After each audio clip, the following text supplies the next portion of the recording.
Welcome, everyone, to This Explainer. Today, we're unpacking a truly transformative teaching by Lisa Bay Singer. We're going to explore her powerful, biblically grounded framework for conquering fear in our daily lives.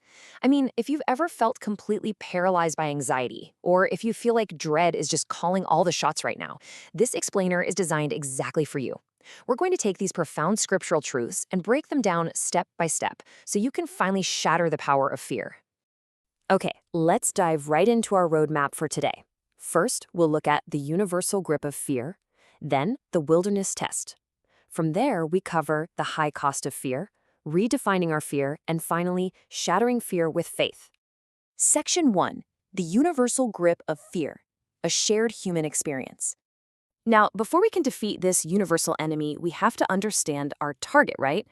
Lisa Basinger points out that fear has gripped absolutely every single one of us at some point, whether it's that gnawing anxiety of a financial disaster, sudden health problems, or overwhelming global panics like we all saw with COVID-19. Fear tries to grip our hearts like a sinister hand, and it simply refuses to let go. So, beyond the sweaty palms and the racing heart, what exactly is fear? Well, here is the simplest, most vital definition drawn straight from our source text. Fear is an emotion produced by a perceived threat. I really want you to focus on that word perceived, because our bodies and our minds react violently to something we believe is a threat. Now, sometimes that threat is very real, sure, but so often it's really just a projection of our own anxieties. And those perceived threats, they produce some incredibly harsh realities. We recognize the usual suspects here, anxiety, depression, insomnia, hopelessness, and panic attacks. But take a look at that last one, complaining. We usually just think of complaining as an annoying habit, right? Or maybe just having a bad day at the office. But Lisa Basinger points out a fascinating biblical truth. The complaining and murmuring of the ancient Israelites wasn't just them being difficult. It was a deeply rooted symptom of their fear. When we complain, we're often just vocalizing our own internal dread. Which brings us to Section 2, the wilderness test. Why are we here? You might be wondering, if God is good, why do we find ourselves in these scary, fearful places that make us want to complain in the first place? To answer this, we look at the allegorical thread of the Israelites' journey from Egypt to Canaan, and this brilliantly illustrates just how persistent fear can be. I mean, the fear didn't just strike the Israelites when they were lost in the wilderness, it started at the very beginning. At the Red Sea crossing, the exact moment they saw Pharaoh's army, they were absolutely terrified. Then at Mount Sinai, when God's presence descended, the fear factor repeated itself. And finally, in the wilderness itself. Despite all the incredible miracles they witnessed, they were never truly able to overcome their fear of the journey or the giants they faced. But here's the real revelation. Why did God lead them through what Deuteronomy 8:15 calls a great and terrible wilderness? Well, that word terrible in Hebrew literally translates to fearful. God purposely led them right into a fearful wilderness. Why? Deuteronomy 8:16 gives us the exact answer. To humble thee, and that he might prove thee, to do thee good at thy later end. He led them there to test them, yes, but ultimately to make them whole, sound, and successful in the future. The fearful wilderness is actually a purposeful test designed for our ultimate good. Moving on to Section 3, the high cost of fear, speaking your outcome. We've reached a critical turning point in our explainer right now. We absolutely need to look at what happens when we fail that wilderness test. Because unchecked fear doesn't just make us uncomfortable, it is highly destructive and, terrifyingly, it's a self-fulfilling prophecy. Over and over, the Israelites cried out that we would die in this wilderness. They literally spoke their terrifying outcome into reality. Because of their constant mumbling, grumbling, and just total lack of faith, God eventually responded in Numbers chapter 14 by saying, essentially, okay, you can have the thing you dreaded and spoke from your own mouth. Their fear literally cost them the promised land. And they aren't the only biblical example of this. Job laments, the thing that I feared has come upon me. Lisa Basinger points out that back in chapter 1, Job was constantly afraid his children were going to do something wrong. The Bible doesn't say they actually did anything wrong, but Job was so completely gripped by the dread of it that he made sacrifices just in case. And eventually, the exact thing he dreaded happened. Constantly repeating our dread actually brings those fears to pass.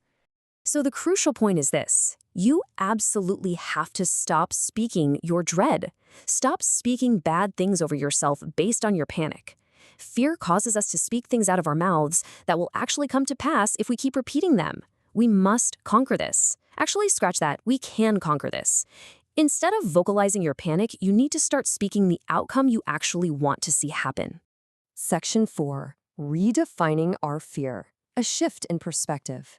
Now, what's really interesting about this slide is that to stop speaking dread, we need a complete shift in our perspective.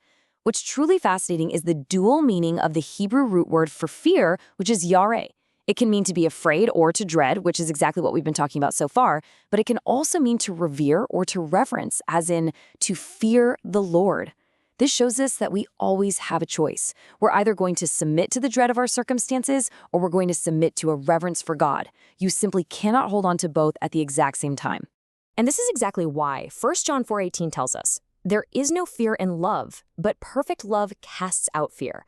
The text explains that fear brings torment and judgment straight into our lives, but even more importantly, fear blocks us from submitting completely to God's love. Remember, the wilderness journey is designed to bring about our wholeness in Him, but if we're constantly holding on to dread, we're basically blocking that perfect love from driving the fear away. Let's look at a really clear comparison of these two choices in action. When Moses sent 12 spies into Canaan, all 12 of them saw the exact same giants. 10 of those spies looked at the giants, gave in to yareh as dread, and spread total panic. But Joshua and Caleb, they looked at the exact same giants and chose courage. They revered God way more than they dreaded those giants. And listen, courage isn't the absence of fear. Courage is choosing to do what is right in the very face of fear. Now, if you find yourself struggling to find that kind of courage like Joshua and Caleb, Lisa Basinger shares a fantastic acronym her husband uses. FEAR stands for False Evidence Appearing Real. Memorize this. Whenever you feel threatened, let this acronym interrupt your anxiety. Just remind yourself that the threat you are perceiving might just be false evidence, trying to look real in order to steal your peace. And finally, Section 5, Shattering Fear with Faith, the Battle Plan. All right, we've defined the problem, we've seen the high cost, and we've shifted our perspective. Now it's time to take command of our minds and our words. Let's move to and see how this builds into an actionable daily strategy. Because you cannot wait until panic has a full grip on you. Step 1, nip it in the bud the very second you feel it coming over you. Step 2, out loud, rebuke it. Refuse to give it any space in your life. Step 3, get on your knees and cry out to God for shalom, for that complete restorative peace. And step 4, flood your mind with truth by listening to worship music and reading the Word. You might have to repeat this process every single day, but this is exactly how you drain fear of its power. Because ultimately, you can completely rest in the promise of Romans 8:28. All things work together for good to those who love God and are the called according to His purpose. God never loses control. Lisa Basinger reminds us that even if the absolute worst case scenario happens, even if we face death, for the believer, it just means our journey here is ended according to His will, and we await our crown at resurrection. So worrying won't change it. He's using your current wilderness to make you stronger, to make you whole, and to build your absolute trust in Him. So I want to leave you with this final provocative thought. You are going to face a wilderness. You are going to face giants, for sure, but when you do, will you let the wilderness dictate your words and speak your own dread into existence, or will you choose courage, revere the God who is in total control, and speak life over your circumstances? The choice is entirely yours. Shatter the fear and walk in faith. Thank you so much for joining me for this explainer.